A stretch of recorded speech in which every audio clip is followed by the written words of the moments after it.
विशेष वर्ग से, एक समुदाय से देश नहीं चलता। देश चलता है संविधान से।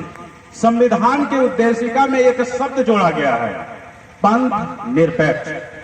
अब ये पंथ निरपेक्ष है क्या? जो 42वें संविधान संशोधन के तहत 1976 में जोड़ा गया। हमारा देश का संविधान तो बन के 26 नवंबर सन 1949 को ही फिट था, तैयार था। लगना 26 जनवरी 1950 को लागू होना था, हुआ भी। लेकिन यह शब्द की जरूरत क्यों पड़ी कि उसका संविधान में समावेश 1976 में किया गया, उस शब्द का, पंथ निरपेक्ष का। संविधान में कई प्रकार के अधिकार प्राप्त हैं। आप क्या क्या कर सकते हैं, क्या करने का अधिकार है, आप अपने बच्चों के लिए भी क्या करा सकते हैं। एक छोटी सी बात हम कहते हैं कि हम पूरे भारत भ्रमण कर सकते थे, लेकिन पूरे भारत के कोने कोने में बस नहीं सकते थे। एक समय था जो देश के किसी भी कोने में बस सकते थे, लेकिन जम्मू कश्मीर में हम नहीं बस सकते थे। लेकिन आज के टाइम पे हैं, बन सकते हैं। ये हमारी और आपकी देन नहीं है, ये संविधान की देन है। ये संविधान के तहत हुआ। अब संविधान में वर्णित है पंथ निरपेक्ष शब्द, अर्थात इस शब्द का अर्थ है कि भारत का कोई धर्म नहीं है। भारत सभी धर्मों के प्रति तटस्थ रहेगा। इसका मतलब क्या है?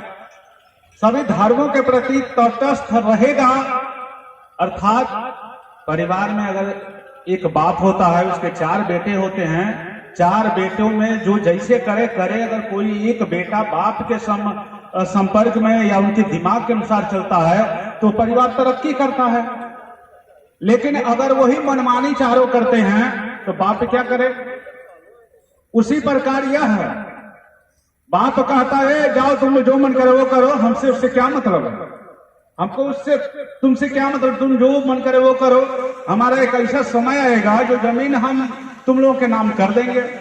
वही पंथ निरपेक्ष है, कहता है ये तुम्हारा काम है।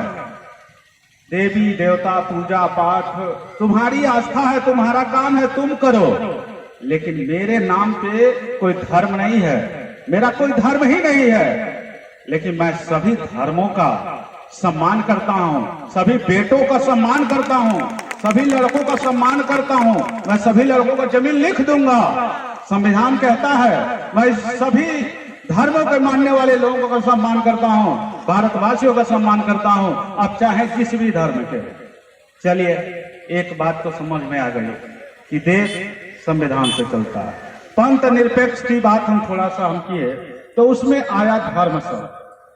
अब धर्म हमारे देश के लिए नहीं है तो कुछ बात आती है।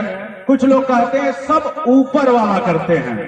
बात सही है, नीचे वाला कौन करता है? जो ऊपर पर वाले कुर्सी पर बैठे हैं सब तो वही करते हैं, बाकी नीचे वाले तो सब तबाह हैं, परेशान हैं। सब जो ऊपर वाले कुर्सी पर बैठे हैं वही लोग करते हैं। कहते हैं सब ऊपर वाला करेगा, तो भाई बात सही है।